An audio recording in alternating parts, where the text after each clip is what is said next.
Good morning students, welcome है आपका अपनी क्लास में, ड्रीम स्मार्ट स्कूल की क्लास में। 7th standard chapter first geography SST के अंदर और इन्वायरमेंट। स्टूडेंट्स, जैसा कि हम जानते हैं कि हमने पहले जो स्टडी की है वो हमने प्लैनेट्स के बारे में, सोलर सिस्टम के बारे में 6th स्टैंडर्ड में पढ़ा था, और अब जो हम पढ़ रहे हैं वो किसके बारे में पढ़ रहे हैं? इन्वायरमेंट के बारे में पढ़ रहे हैं। स्टूडेंट्स, इन्वायरमेंट क्या होता है, इससे रिलेटेड अगर हम चीज़ें पढ़ना चाहें तो देखिए, in the previous class you are studied about और earth as the unique planet of the solar system. आपने देखा था, सोलर सिस्टम के बारे में पढ़ा भी था इसके बारे में। अब हम देखते हैं इसके बारे में और आगे कि अर्थ से रिलेटेड चीज़ें। Meaning of environment. What's the meaning of environment? The term environment is derived from a French word environner, means surroundings. It means हमारे चारों ओर जो कुछ भी है वो क्या है? environment. That is the place, people, things, nature, some living organism is called environment. These surroundings can be divided into two categories, natural and man-made. Natural वो चीज़ जिसको प्रकृति से जो चीज़ हमें मिली है, और मैन मेड वो जिसे इंसान ने बनाया है। जैसे लिविंग ऑर्गेनिज्म, बायोस्फीयर, ये नेचुरल है, लैंड लिथोस्फीयर नेचुरल है, एयर हवा नेचुरल है, वाटर हाइड्रोस्फीयर नेचुरल है। लेकिन इसी के साथ में कंपोनेंट्स ऑफ आवर इन्वायरमेंट जो मैन मेड ने बनाए हैं वो क्या? बिल्डिंग्स हमने बनाई है, पार्क हमने बनाया, इंडस्ट्री हमने बनाई है, ब्रिज, रोड, मोमेंट्स, मंदिर, मस्जिद, ये सारा का सारा हमने बनाया है। Natural physical environment, all those things are naturally existing around us together called natural environment. Plants, animals, land, air, water, etc.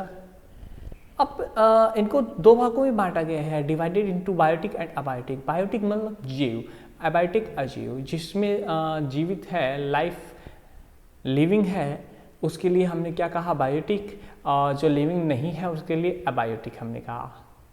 Okay students, the land on which we live is not man-made things. It has been created through a natural process. Similarly, air, water, natural vegetation also occur naturally. Here the land refers to lithosphere, while air and water include atmosphere and hydrosphere respectively. The plants and animals are called major part of biosphere. देखिए, जैसा इस diagram में बना हुआ है, आप देखिए, atmosphere air, hydrosphere water and lithosphere land, और इन तीनों से मिलकर के या इन तीनों से क्या बना हुआ है? बायोस्फीयर, जहाँ पे हम रहते हैं। Let us recapitulate all these four domains on the earth. Major domains of the earth: lithosphere, it is a solid crust of the hard top layer of earth, पृथ्वी की संरचना बाहरी। अब लिथोस्फीयर में क्या है? माउंटेन्स है, प्लेट्यूज है, hills है, वैलीज हैं। These landscapes are found over the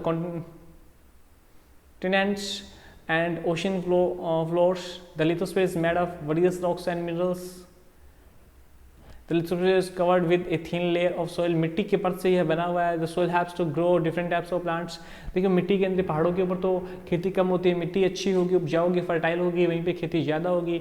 साग, झाड़ियाँ, पेड़ पौधे जो हमको खाने के लिए ज़रूरी हैं वो यहाँ से हमें मिलते हैं, क्योंकि हम पृथ्वी पे ही तो खेती करते हैं, और खेती करके अनाज होता है जिससे हम अपना पेट भरते हैं। इसी के अलावा पृथ्वी के अंदर से बहुत सारे मिनरल रिसोर्सेज हैं। कोल निकलता है, aluminium, manganese, lead, zinc, oil. अब जो पेट्रोल या डीजल हम यूज़ करते हैं वो भी कहाँ से निकाला जाता है? पृथ्वी से निकाला जाता है। पृथ्वी के अंदर ही सोना, चांदी और बहुत सारी धातुएं हैं वो मिलती है। It provide land for growing crops and human settlements. और एटमॉस्फेयर की अगर हम बात करते हैं, the thin layer of the air that surrounds the earth is known as the atmosphere. It is a height of 1600 kilometre from the earth surface. पृथ्वी से लेकर के और 1600 किलोमीटर ऊंचाई तक एटमॉस्फेयर है। That atmosphere is held around the earth by the gravitational force. गुरुत्वाकर्षण बल के द्वारा ये रखा गया। It consist of various gases, बहुत सारी गैसेस होती है, oxygen, nitrogen, carbon dioxide, neon, ozone, as well as the dust and water vapours, वो भी इसके अंदर होते हैं। The atmosphere acts as a thick blanket which protects us from harmful ultraviolet rays of the sun. और इस atmosphere के अंदर 4 लेयर होती हैं, ठीक है। आपने सुना होगा ओजोन लेयर के बारे में। ओजोन लेयर क्या करती है? सूर्य से आने वाले हानिकारक किरणों को हमारे पास आने से रोकती है। ठीक है, लेकिन हम जो ह्यूमन बींग्स हैं उन्होंने इतना कचरा कर दिया है, पोल्यूशन कर दिया है कि ओजोन लेयर में आए होल्स होने शुरू हो गए हैं। इससे ग्रीन हाउस इफेक्ट भी होने लगा है। The changes in the atmosphere brings changes in the weather and climate. आज बहुत ज़्यादा गर्मी होना या बारिश नहीं होना, ये भी उसी का एक कारण है, bad effect of that. Hydrosphere की बात करते हैं। हाइड्रोस्फीयर के अंदर क्या है कि पृथ्वी पे 71% जो है वो पृथ्वी है पानी से कवर है, इसीलिए पृथ्वी को ब्लू प्लेनेट भी कहा जाता है, क्योंकि ऊपर से जब देखते हैं तो ये गोल आकृति है और नीली दिखाई देती है, इसलिए ब्लू प्लेनेट भी कहते हैं। 71% वाटर है, लेकिन वाटर जो यूज में है पीने के लिए वो इतना नहीं है, 0.03%। It provides us great variety of seafoods and minerals. It provides a natural link between the continents. अब हमको खाना भी देते हैं समुद्र के, समुद्र में मछलियाँ होती हैं, मछलियों को खाते हैं, और भी बहुत सारी चीज़ें होती हैं।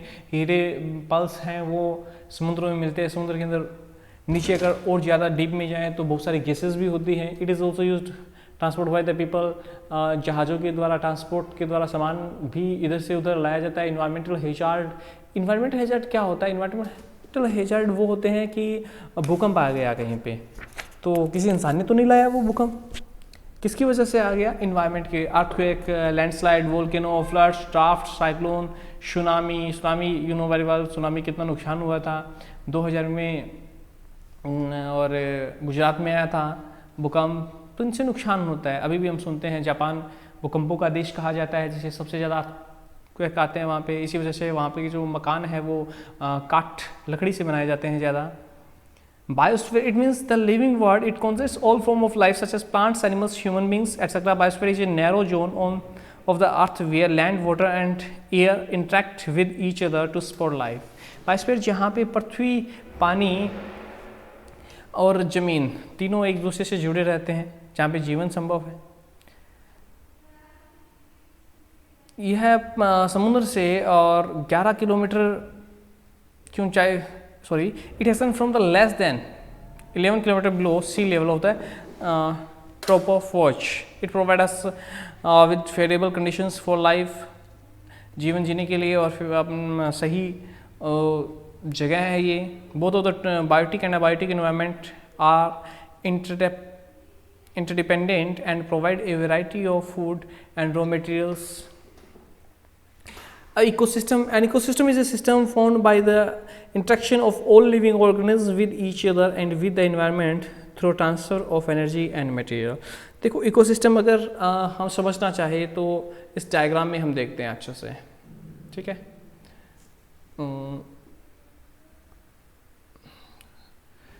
ओके, सोलर रेडिएशन सूर्य से पहुंचने वाले, डिस्टर्बेंसेस, आग वाग कहीं पे लग गई, मॉइस्चर, पानी, हैबिटेट जहाँ पे हम रहते हैं, प्लांट कम्युनिटी, पौधों वाला, न्यूट्रिशंस, मिनरल्स, सॉइल ऑर्गेनिज्म, ये सारा का सारा किससे रिलेटेड है? इकोसिस्टम से रिलेटेड है, एक दूसरे से कहीं ना कहीं जुड़ा हुआ है। That is why Kerala with heavy downpour has lush green fields on coconut plants, elephants and other animals, where in the Rajasthan it does not rain.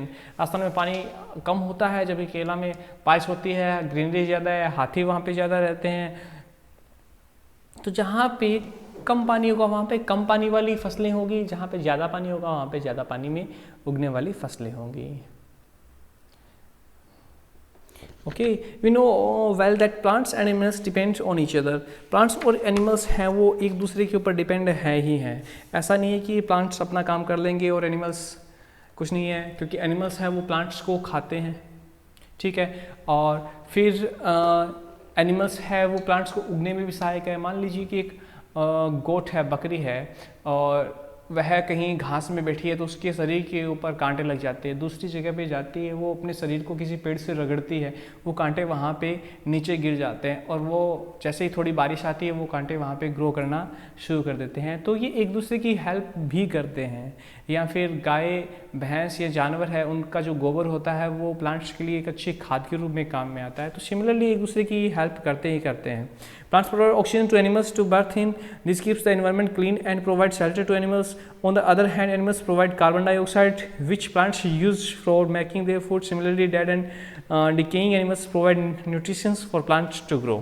जैसा मैंने आपको बताया, Huge rainforests, grasslands, deserts, hills, mountains, oceans, rivers, lakes, ponds, etc. can form an ecosystem. और ये ecosystem का एक हिस्सा. An ecosystem can be permanent और टेम्परेरी. ये दोनों तरीके से हो सकता है. परमानेंट भी हो सकता है और आर्टिफिशियल भी हो सकता है.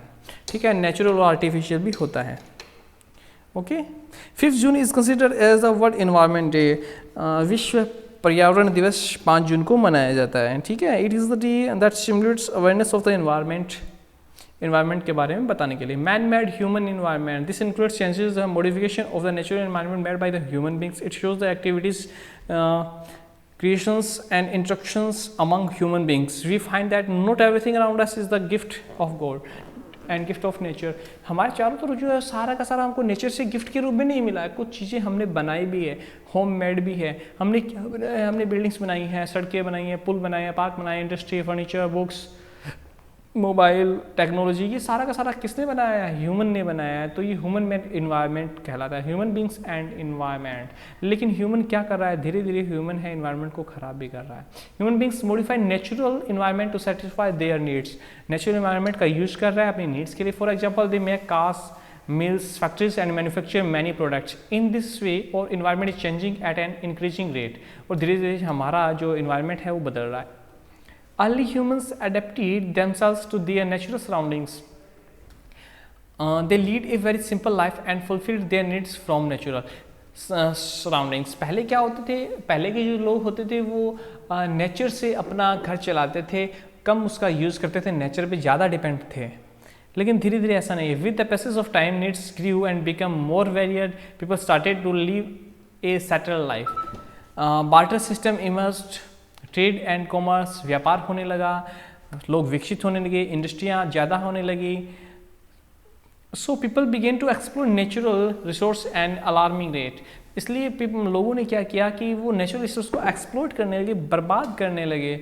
और आज ये सोचने का विषय है कि बहुत ही जगह पेड़ पौधे बहुत ज़्यादा कम है, इन्वायरमेंट हमारा बहुत ही ज़्यादा पोल्यूटेड हो गया है, सांस लेना कई सिटीज़ के अंदर दूभर हो गया है.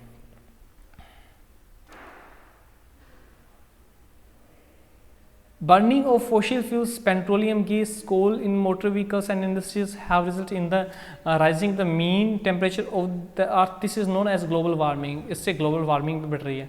Students, आपने पढ़ा होगा 3-4 महीने पहले जब 21 दिन का लॉकडाउन लगा था पूरे भारत में और वर्ल्ड में, तो इन्वायरमेंट इतना साफ हो गया था कि दूर दूर तक हमें और वस्तुएं, चीज़ें, पहाड़ दिखाई देने लगे थे.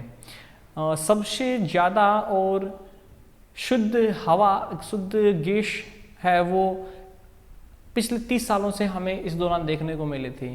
क्यों? क्योंकि बहुत ही भयंकर पोल्यूशन फैला हुआ है.